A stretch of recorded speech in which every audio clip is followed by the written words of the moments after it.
Coastal Burwood Community Board. Tim Sinters.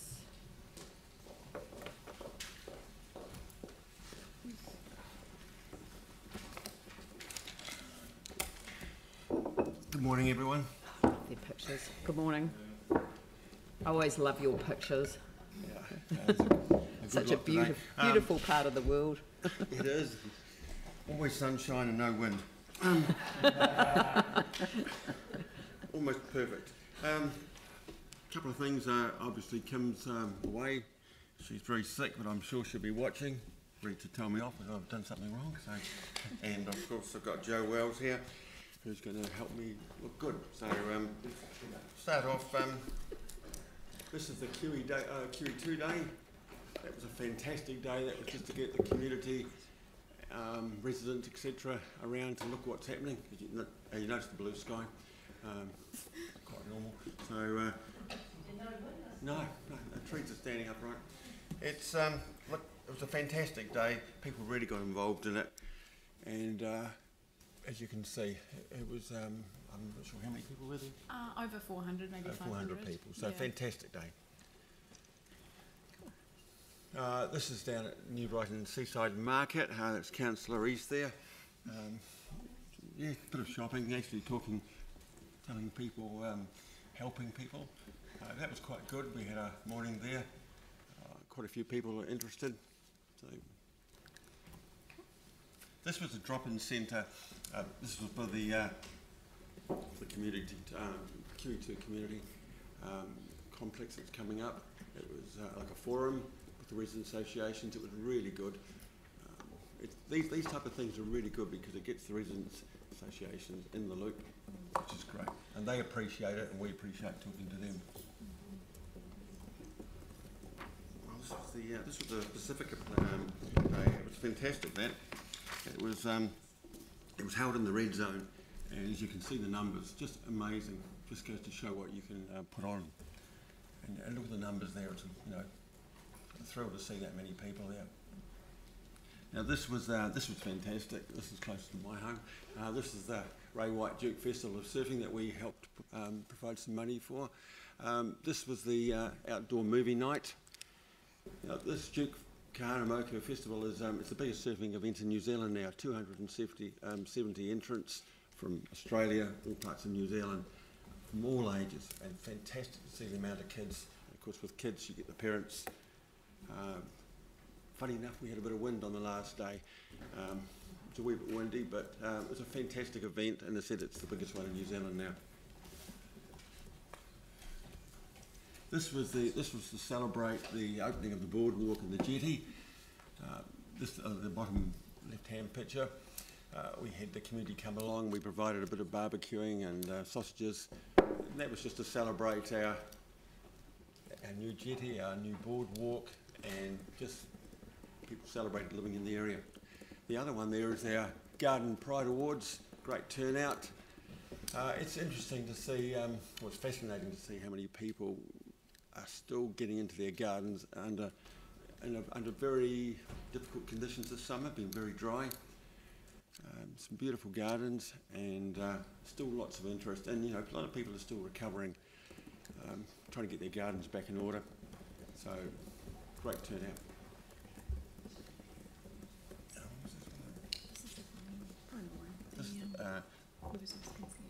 Yeah, okay, I'll just come in and catch up.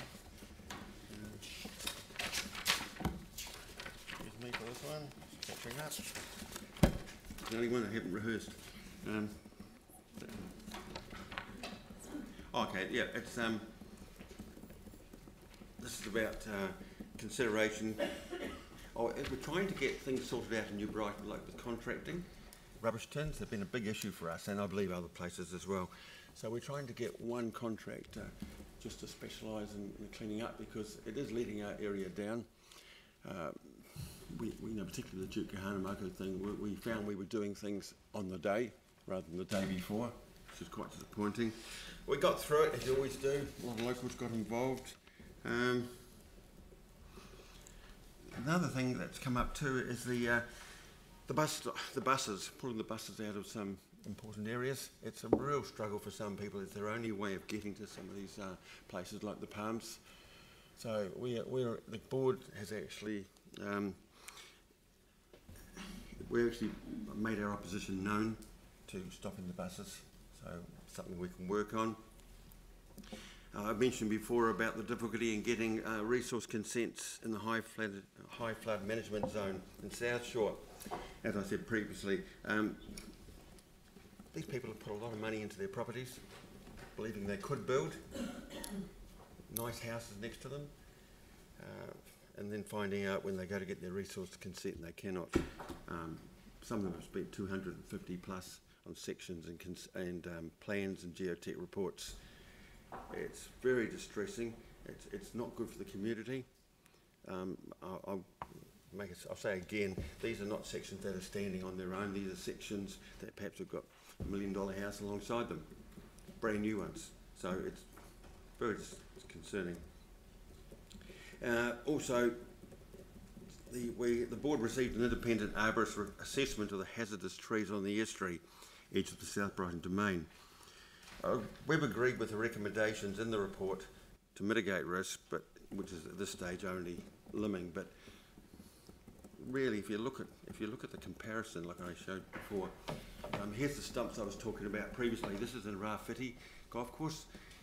Those stumps, honestly, we're not arborists, but to the layman's eyes, they look pretty okay compared to the ones on the edge of the South Brighton estuary. And look, we've already lost one row of trees. We're about to lose another row. We've got probably 2 more rows to go. It's incredibly unsightly and I think extremely dangerous. There's a walking track right alongside it. Every time we get a slightly bigger event, weather event, it just exasperates the whole thing. This is the Walk for Dementia, which the board supported, which again, another fantastic thing. And look, we seem to have all these events on beautiful days. Just seems a coincidence. Look, another blue sky. It's this is coming up shortly. It's always a big event in New Brighton. So we've just actually had that monument protected from, we had trouble with graffiti, but it looks fantastic now. We've got surrounds around it. Always very, very popular, and a big part of the community come to it. In fact, it's crowded, so that's about it, isn't it? Some videos. I've got a video now. This is the highlight. We're trying to outdo everybody on this one.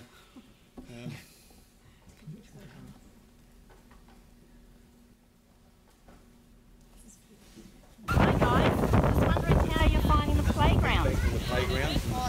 Pretty good. Yeah? Yeah, and I like the water. Yeah.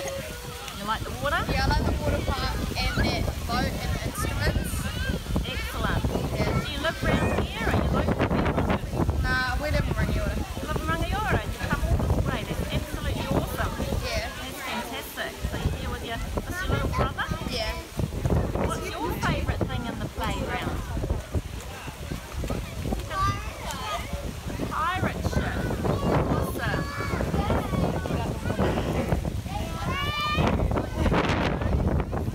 So good. Looks like you're having fun having your lunch, so thanks very much. That was from our roving reporter. Hi, Kimberly. just wondering how you're finding the playground here. Absolutely fabulous.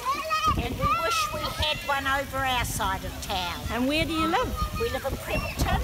And you've come all this way over here to our fabulous playground today. Too right to take our grandson. Oh, that's lovely. That's really good. What would be his favourite piece here at the playground? Probably on a day like this it would be the pools. The pools. Oh, that's Definitely the awesome. pools. That's great. Well, we might have to work on the other side of town then, mightn't we? Thank you very much. Okay, thanks for your time. That's okay. Bye. Hi, how are you going today? Going good? Good. That's good. How do you like the new playground? Good. We love it. Good, you love it? More than love. You more than love it? Yes. That's fantastic. And what's your favourite thing? That. You love to play music, do you? Yes, I do. Great. And what, where have you come from? Where do you live? Where do you live? Street or What street? suburb do you live in? Oh, he lives in Herwood. You live in Herwood, so you've come all the way over from Herwood to be here today.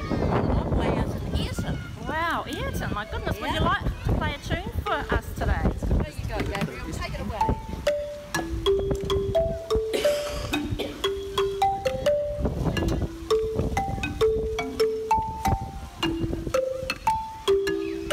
Wow, I can see you're going to be famous one day. Thank you very much. Hi ladies. I was just asking people how they're enjoying the playground today. Yeah, it's a great environment. Enjoying it? Yeah, loving it. What's your favourite piece of gear? Probably the wee water features on those. Got little ones that play here. Find it on the rock you have over there. Have we look over there? That's awesome. Oh, wait. And are you locals? No, I'm not. You're not? No? I'm from Christchurch. Yep. You've come to visit here today? Yeah, come visit here. That's Yeah. awesome. Water. Really excited that. And how are you, young lady? What's your favourite piece? You like the waka? You like the waka? The boat. Good girl. Thank you. Oh, that's awesome. Thank you very much for talking to me today. Bye. Bye. Yeah, as I said before, that was from our roving reporter, Kim Money. That wasn't wind in the background, that was a bad microphone. You can see everybody who had bikinis and shorts on, so it was a lovely day. So look, honestly, I think the point you might have guessed we were trying to get across there, or Kim was that, look, it's used by the whole city. It's fantastic. And they weren't plants. Those people, they were actually, no, honestly, we often go down there and talk to people, and it's interesting where they come from. You know, some are everywhere, so it's been a great success, and I think a big success has been the temperate water. You know, the water that's the playground. I think it's the only heated water in the playground for Christchurch. Incredibly popular, so thanks so much for you, for the council supporting that, by the way, and it's excellent. The only other thing I've got to say is we had a part A. Wayne Gallett is here. If there's any questions, they'll be coming up shortly. Thank you. Right, look, Any thank questions, you. by the way? That's a very comprehensive report. Questions? David? I'd like to just elaborate just a tiny bit on the QE2 consultation that we engaged in a couple of weeks ago now. For me, it was a fantastic concept that we delivered in that area, where the key point was, instead of going to a local hall or the community board and putting up some displays and inviting the public to come to a venue to discuss their thoughts on a development of a new area, or an existing area in this case, we went to the area, invited the public to come to us, put on a barbecue, and frankly I expected we might have got somewhere around about 100 people turn up. I was absolutely gobsmacked that we got somewhere close to 500 odd. We had staff taking tours around QE2, explaining the geology of the place and what could and couldn't be done in various areas.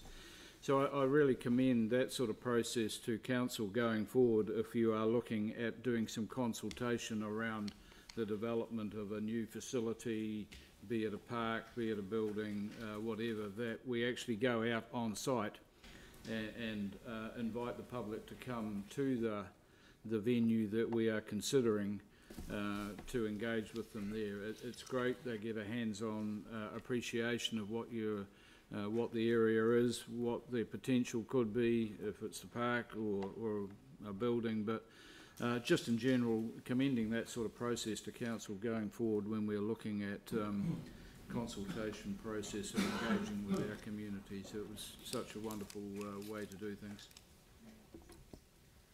Pauline? Thanks, David. That's helpful. I'm just wondering if the commercial area has noticed any benefit, do you know, from the playground? Yes, particularly the coffee shops. You know, there's more people wandering around while the kids are playing. And I think the best thing about it is it's introducing people that wouldn't normally come to New Brighton. And while they're there, they'll have a look around. And no, many shops have actually noticed a pickup, but it depends. You know, It depends what kind of shop you've got, of course. I think the supermarket's definitely picked up people because it's across the road and it's so easy while I'm here I'll do my shopping. So that's the whole idea of it. It's the revitalisation of New Brighton. So bring people down, show them the fun and they will come. Could I offer a couple of comments, if I may? Just the post-it notes on the day at QE2 had to be changed 3 times by the staff. There were that many ideas put forward, which was tremendous. But yeah, as Tim and David have said, the street was full. I suspect we'll have great community buy-in as a result. Just on other matters, the residential red zone, when it was used for Children's Day, Brian Fairburn was delighted, and I think he'd love to see that area used again, the corner of Loxley and New Brighton Road, and the board has funded some of his operational costs going forward. And my sense too is that the communities along the river are open to a conversation over further temporary use, working through LIVs as a kind of a broker, which wraps up a whole lot of those processes. So things are looking good. Very cool. Dion? The point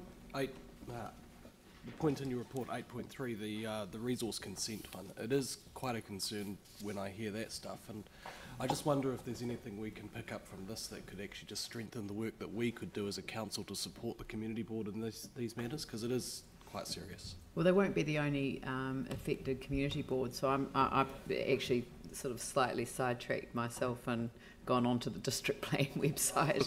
I can't open the map on my iPad, so yeah. What we might do is see if we can, and I know that the staff are going to be meeting with the community board chairs on another matter, and it may well be that that might be where to kind of instigate that for the community boards. I think that meeting's on tomorrow, so that would be a good place to raise it.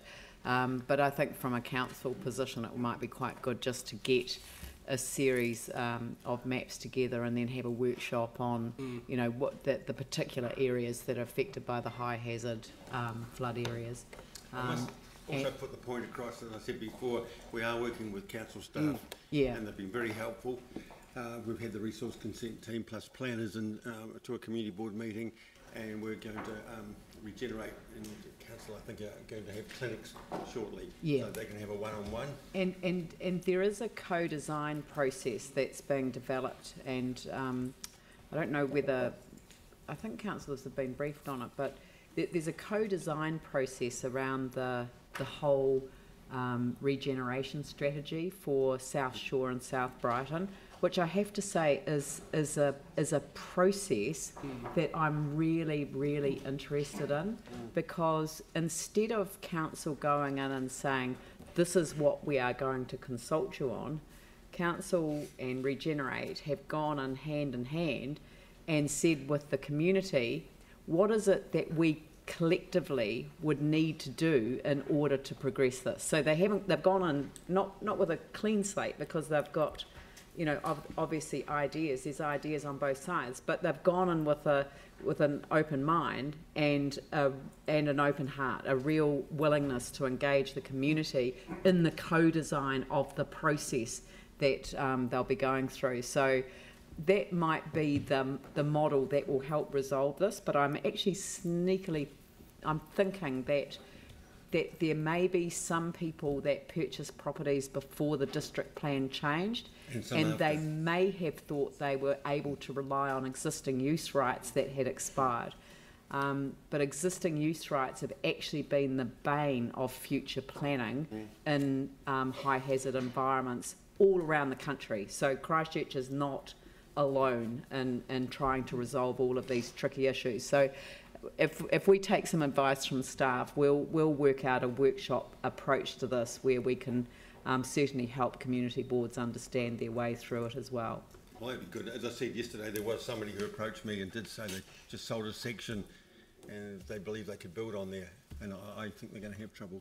So, but they were told they could when they, I believe, rang up Look, I can't confirm it, but I think But they rang might have run up planners. before the district plan changed, you know, like, so, No, it just happened the last week. yeah. But So- they may have sold in the last week, they may have sought advice earlier, you know, so it's just, we don't know, so we do Well, I need know to, it's a problem in other areas as well, so Yeah. it's not just South Shore, but it's something that needs to be sorted out. So we'll just pick that up and we will pick that up, yeah. Oh, it'd be good if you definitely. can look into it. It's certainly putting a lot of people under a lot of angst, so thank you.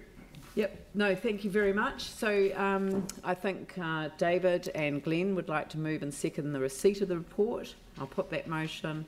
All those in favour say aye. Those opposed say no. That's carried. We then move on